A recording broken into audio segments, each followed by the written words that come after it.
Пред да почнеме со протестите и пред да почнеме со студентскиот активизам, ние воопшто немавме ни дури репер како би требало да се оде институционално, како би требало, заради тоа што претходно не се имаа ни случувани, не се имаше ни случувано некакви поголеми протести од кои што би можеле да тука, од кои што би можеле да земеме, знаете, пример, па немам појма. Почли сме од ту, од филозофски факултет.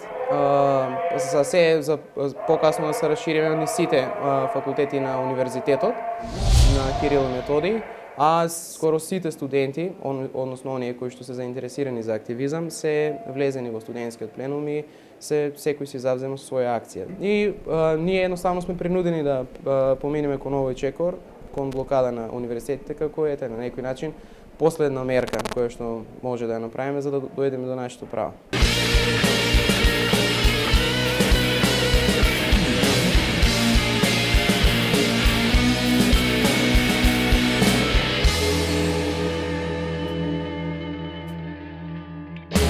Чекай, каде гледам, доли до тебе? Може да гледаш у мене, да. До тебе ќе гледам, од тебе те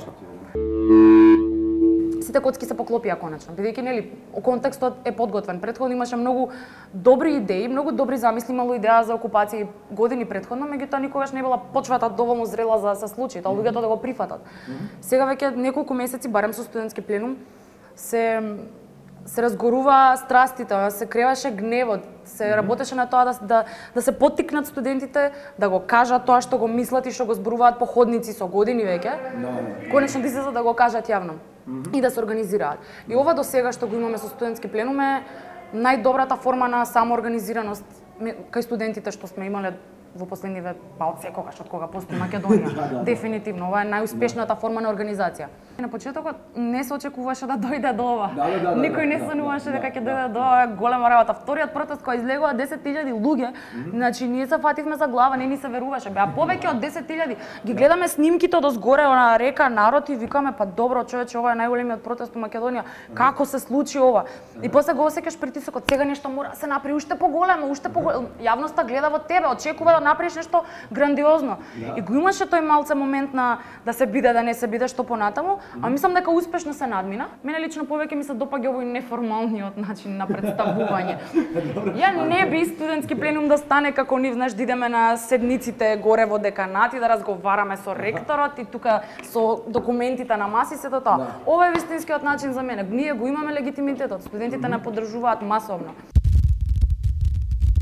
Го сакам тој грасрут активизам, тој интимен, непосреден од луѓе кои што седат еден ден на пиво и решаваат, утре отвараме центар. И стануваат наредниот ден и навистина го прават тоа.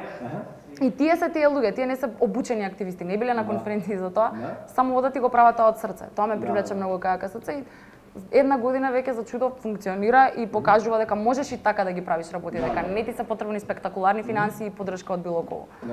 Волим активизам, некако у самом томе видим neku budućnost, neko naše bolje sutra, razvijanje naše svijesti, pogotovo nas srednjoškolaca, pripremamo se za taj neki budući svijet.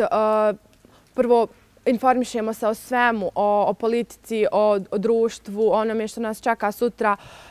Ne samo da se bavimo knjigom, naravno, škola je uvijek na prvom mjestu, ali trebamo imati tu neku svoju razvijenu svijest kako bi sutra imali svoj stav, kako bi znali koja su naše prava i kako nas niko ne bi mogao zavaravati.